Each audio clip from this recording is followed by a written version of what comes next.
manaraka ny lojika ny fisiany antokotiko Madagasikara ao anatin'ny bromaharitra. Feno 70 taona ny sampanampamonjy voina eto Antananarivo, etsika maro no entina anamariana izany. Tsy mbola fantatra ny daty anatanterana ny fanadinana ao amin'ny ENAP taoriny ny fanemorana izany.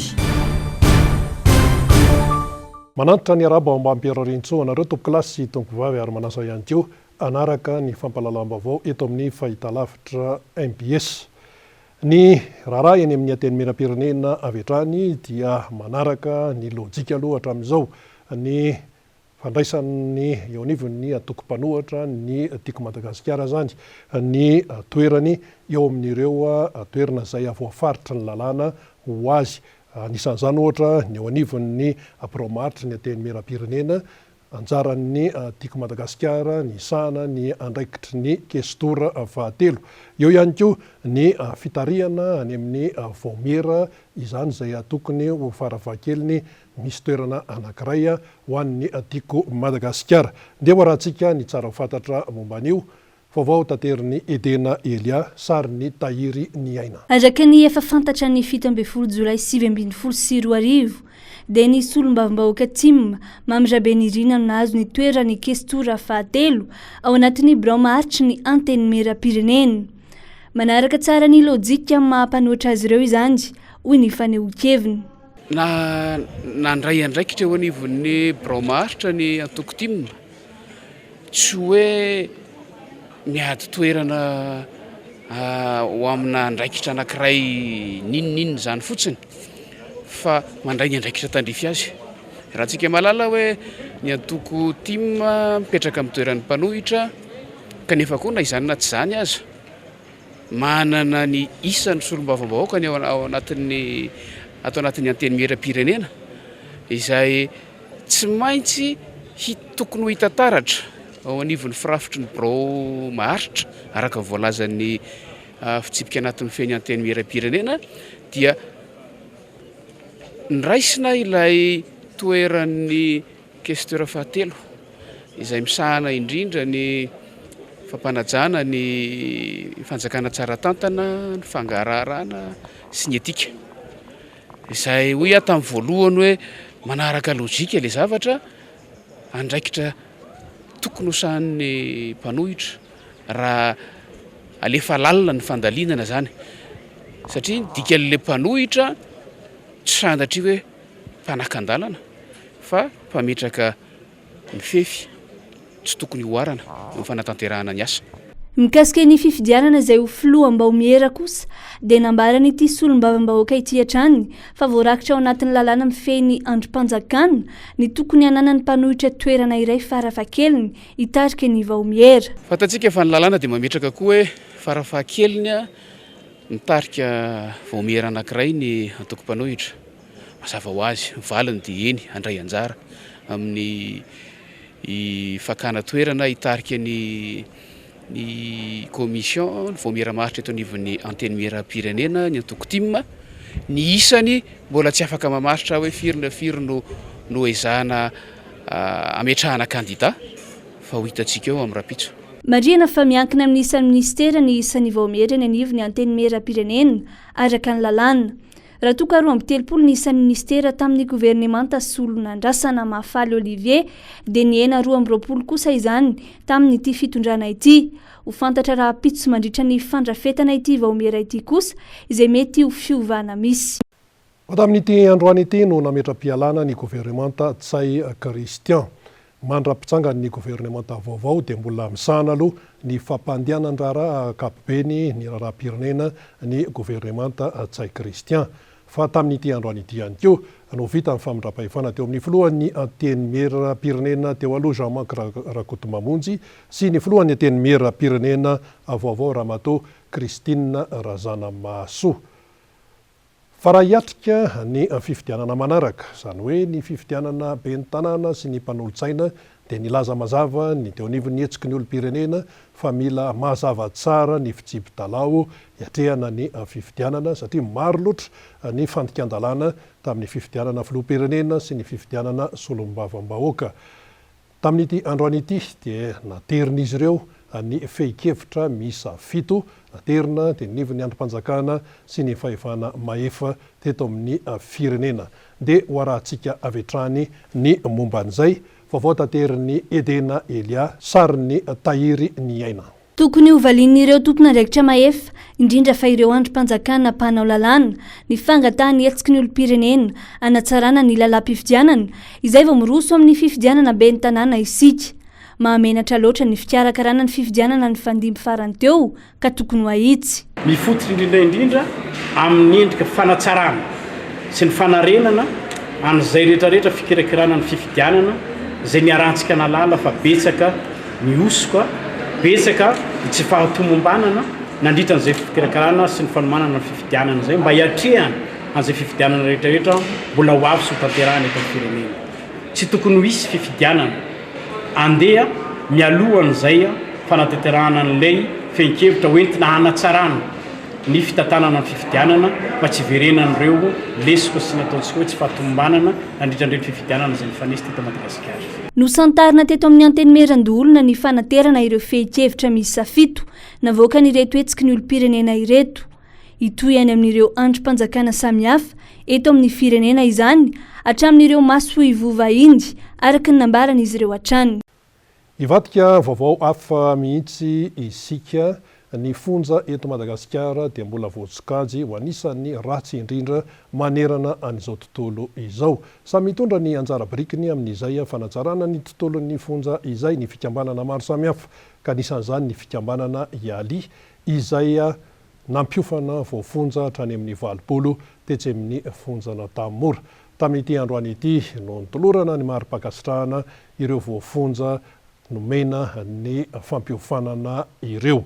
Vaovao tanterin'ny Jessica Miray sarin'ny Mathieu Princy.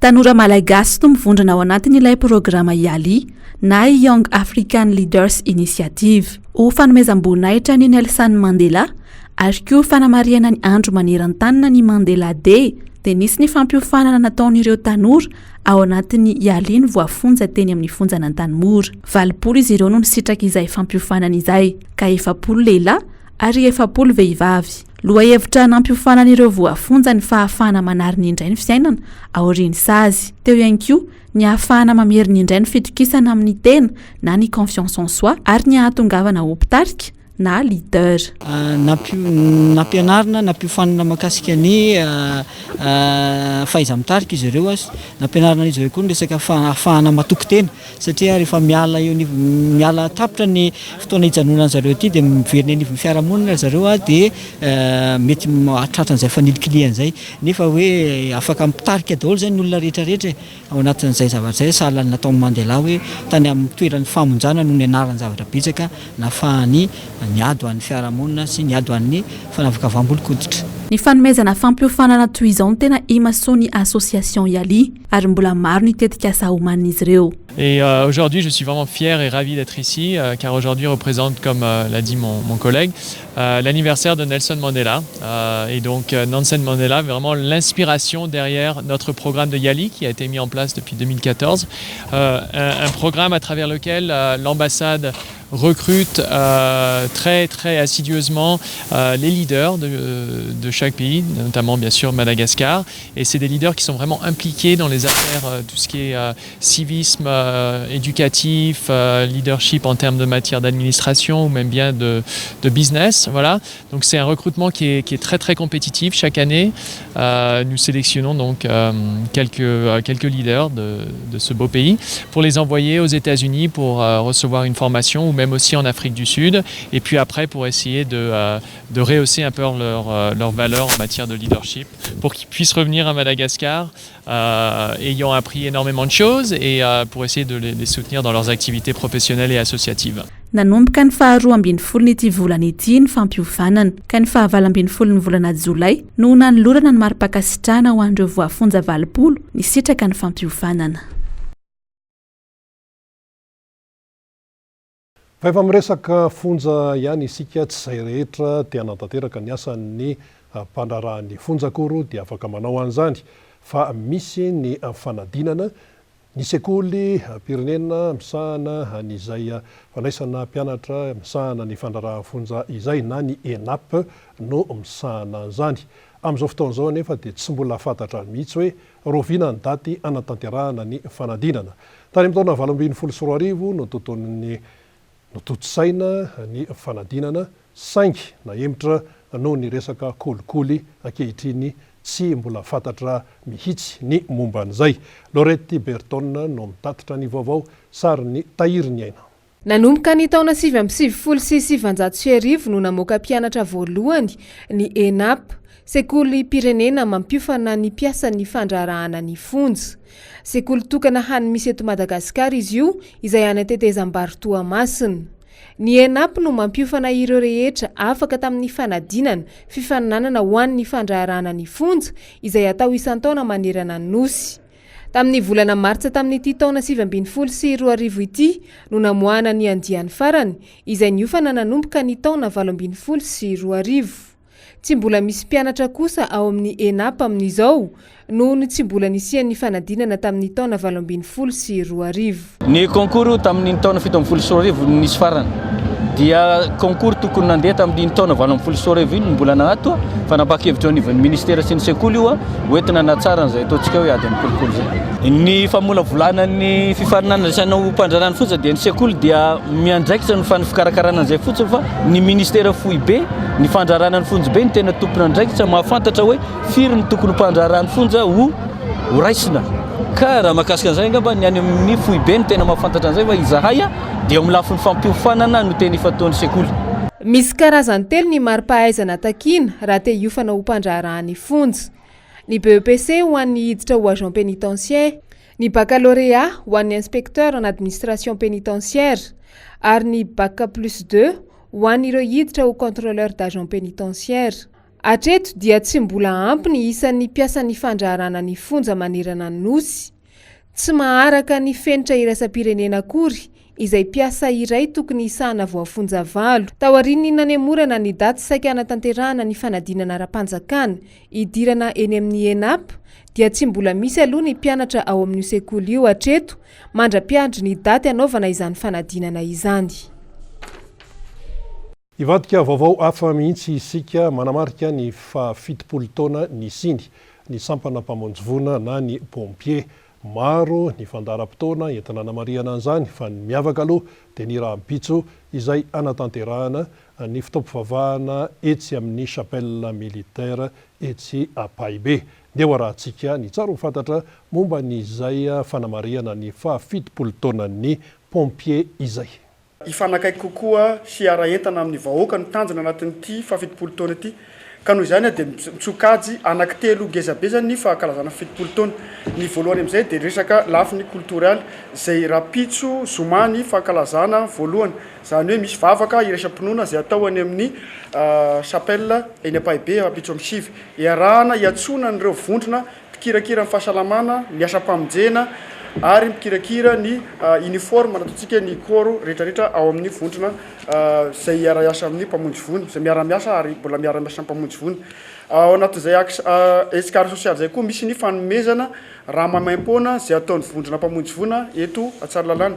Ary misy koa ny hetsika izay atao fanomezana fitsiriana ny sokajin-drà eto amin'ny vondrona mpamonjy vona ihany koa nanaovana an'izay zavatra izay natokana manokana ho an'ireo olona manodidina ataontsika fiata eto amin'ny fokotany manodidina ny Tsaralalàna.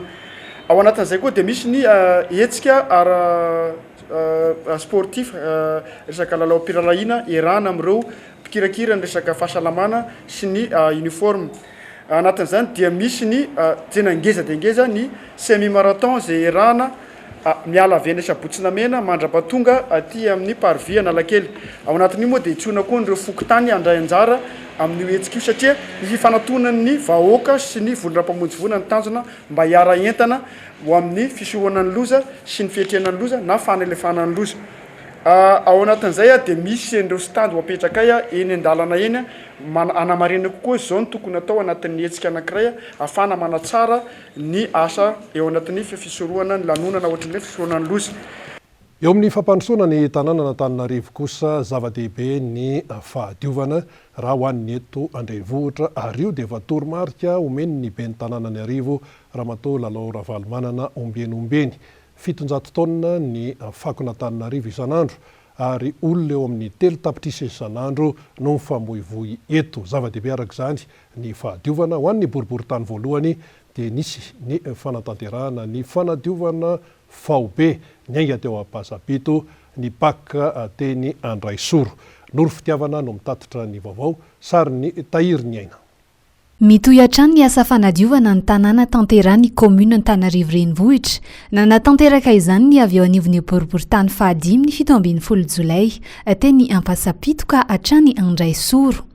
Niara-nientana avokoa ireo ekipa teknika sy ireo mpanadio lalana natanteraka ny asa. Nandritra izany dia nisy ny famafana ny arabe, fanapahana ireo bozaka sy lobolobo ary fandraofana ireo fasika miangona eny amin'ny sisiny arabe. Marina fa noho ny tsy fahampian'ireo mpiasa manadio iny faritra iny no antony nanatanterahana izao hetsika izao sady fanentanana ihany koa ireo mponina mba hitandro ny fahadiovan'ny tanàna. Mbola hitohy hatrany ny asa fanadiovana ny tanàna fa tsy hifarana hatreo anatanterahana ny vina napetraky ny ramatoa ben'ny tanàna n'Antananarivo Renivohitra Lalao Ravalomanana Antananarivo soa iombona malagasy. Resaka fahadiovana ihany hoeny amin'ny boriboritany fahatelo dia misy ny loto izay amivangongo eo amin'ny rond-point eo Tamena eo zany. Manoloana an'izany indrindra dia nandray andraikitra avy hatrany ny fiadidina ny tanàna n'Antananarivo teo ihany koa ny boriboritany fahatelo nanala ny loto teo amin'izany rond-point izany. Noro fitiavana no mitatitra ny vaovao sary ny Erzo Rajonarvony. Noho ny loton'ny vangongo tao anatiny sy ivelan-drano mipotsitra na Fontaine d'eau eo amin'ny rond-point Antanimena dia nandray fepetra nanadio ny commune Antananarivo Renivohitra boriboritany fahatelo androany maraina 17 Jolay. Tonga nanala ireo lotony tsingevana rehetra sy ny fako tao anatiny sy ivelany ny ekipa teknika ny boriboritany fahatelo ary nitatitra izany teny amin'ny baka ordure. Naharitra ora roa ny fanadiovana noho ny fako be loatra. Araka ny fanazavana sy ny fitarainan'ireo mponina teny an-toerana dia vokatry ny loto nataon'ireo olona dala manasa lamba ary manary lamba sy fako ao. Lasa toerana afakan'ireo olona pikarama mivarotra rano anasana fiara ihany koa iny faritra iny ka miteraka petsapetsa sy loto. Anisan'ny teraka ny loto ihany koa ny fandalovan'ny ekipa ny bare farany teo nipetrapetraka manodidina ny rano teo daholo ny olona izay nandatsaka fako sy fofona sakafo maro teny an-toerana. Rehefa amin'ny andro mafana kosa dia lasa filomanosan'ireo 4000 rano. Arak'izany dia mangataka amin'ny tompona andraikitra ny olona manodidina eny an-toerana mba andraisana fepetra amin'ny rano mipotsitra eo amin'ny rond-point Antanimena io. Fa toy ny firenena maro manerana an'izao tontolo izao dia anisan'ny nanamarika ny antsoina hoe Nelson Mandela Day ny teto Madagasikara. Ny tena zava-dehibe amin'izany dia ny fivoizana ny foto-kevitra izay anoetiny Nelson Mandela dia eo ny fifankatiavana, ny fihavanana, ny tsy fanaovana valifaty, ny ady amin'ny fanavakavahana amin'ny endriny maro. Dia rofataritsika ny momba n'izany lehilahy malaza izany sy ny Nelson Mandela Day ihany koa. Fanadihadiny Jessica Miray. Nanomboka ny taona 20 no nanambarany UNESCO fa natokana ho an'i Nelson Mandela ny andro ny 24 ny volana Jolay isan-taona na Nelson Mandela Day. Ho fanomezam-boninahitra azy tamin'ireo ady vitany ampanjakana ny fitoniana tao Afrika Atsimo na ny ady amin'ny fanavakavahambolon-koditra na ny anti-apartheid. Mifandraiky indrindra amin'ny tsingeritaona naterahany Nelson Mandela ny 24 ny volana Jolay ka ny fanamariana voalohany ny taona 20 no nankalazany Mandela ny 20 taonany. Raha tsy aivina, Nelson Rolihlahla Mandela no anarany. Avy ao amin'ny foko Madiba izy. Teraka ny 24 Jolay 27 tao Mvezo. Nodimandry kosa ny 5 Desambra 20 tao Johannesburg. Mpanao politika afrikanina tatsimy Mandela. Anisan'ny nampiavaka azy teo amin'ny tantarany ny fampanjakana ny fitoniana. Izy ihany koa no anisan'ny niady mafy tamin'ny fanavakavahambolon-koditra tany Afrika Atsimo na ny anti-apartheid. Mba hiadiana amin'izay fanavakavahambolon-koditra izay no anisan'ny nanaovany mpisolovava. teo ny nanomboka ny adiny nanangana sy nitarika ny miaramila ny ANC ny taona 2020 izay nanakana ny fanaovana fototra-fitrasa maro tany Afrika Atsimo. Nosamboriny Mandela ny 5 Aogositra 2020 ary voaheloka higadra mandra-pahafaty. Nanomboka teo izy ny lasa mariky ny ady amin'ny fitoviana. Ny 10 Febroary 2020 no navotsitry Mandela izany hoe 17 taona tao am-ponja. Nahazo ny Prix Nobel de la Paix kosa ny taona 2020. Izy no filoham-pirenena mainty hoditra voalohany tao Afrika Atsimo ny taona 2020 ka hatramin'ny taona 2020. No ireo antony maro ireo no nanokanana ny andro ho azy ny 24 ny volana Jolay. Ka rehefa Mandela Day toy izao dia antsoina ny rehetra mba hanao asa soa mandritra ny 17 minitra. Eo amin'ny fanatanjahantena dia rapitso moa zany no anatanterahana ny lalao famaranana amin'ny CAN 2020 ionan'ny Senegal sy Algérie. Dia izay no namarana ny vaovao teto amin'ny fahitalavitra MBS. Isaorany ianao naharitra hatramin'ny farany. Samy tain'Andriamanitra veloma tompoko.